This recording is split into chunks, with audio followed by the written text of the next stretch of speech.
Hey there, friends. My name is Reed. I will be your new Worship and Wonder leader. Obviously, this is a little different than normal, and I'm a little different than your normal person, but these are not normal times. As you can see, I am standing. My plan was to sit here, but right before we were going to record this, the cat decided that he would sit there. So say hello to Lando Craig Dressler. Today, I want to tell you a story. It's a story of a boy named Samuel.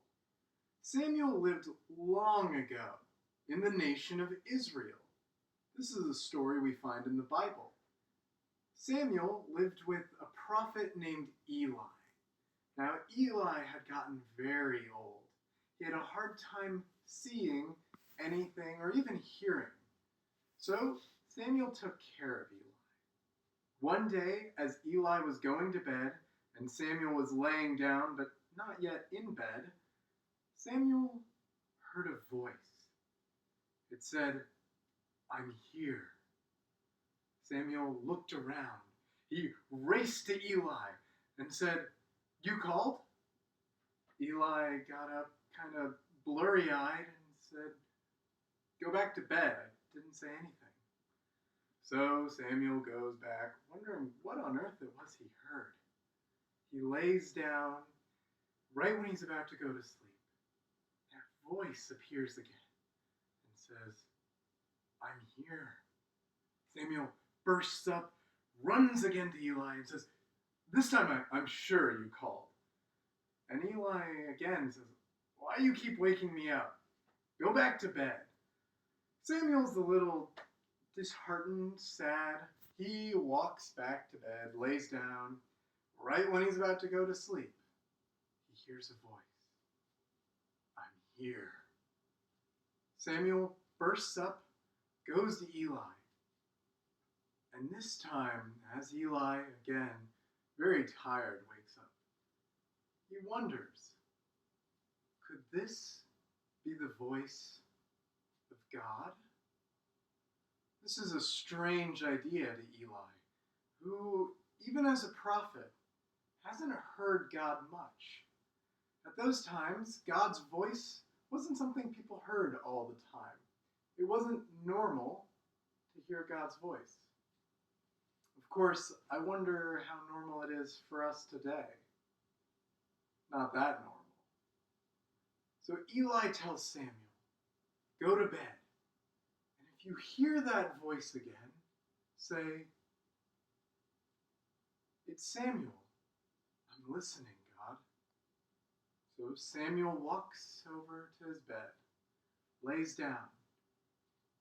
And sure enough, the voice says, "I'm here." And Samuel gets up and says, "God, I'm listening." This is an interesting story, wouldn't you say? You probably haven't had this happen. But maybe we can learn something for ourselves. Probably we could learn to become better listeners, don't you think? I know my cat's not a good listener, or else he would know not to steal this chair from me. But I want to become a better listener. And in these times, these difficult times, we have to learn to listen to what's going on. And what's going on is a little scary. So what can we do in scary times? Well, there's a minister, a pastor, who has not been around for a while now. But he said, when it's scary, that his mom would tell him to look for the helpers. This minister was Mr. Rogers. We've made a couple movies about him recently. I think this is good advice, to look for the helpers. And maybe, just maybe, we can become the helpers. There are two ways that we can become the helpers for this week. First, ask your parents if they might be okay with you calling one of our church members. They might be lonely. They might love to hear you say hi. you asking them how they're doing, and then just telling them about your day. I think it would help a ton. The second thing is when you feel bored and lonely, maybe that's God trying to tell you to be a helper to your parents. When you get bored, go up to your parents and say, I'm here. What can I do to help? I think that they might love that.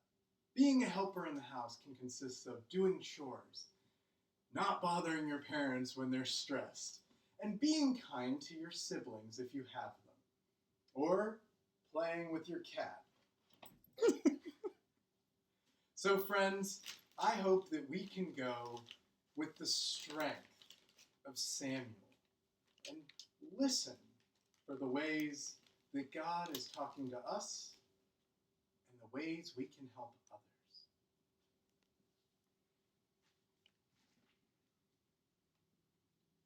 Bye, Lando.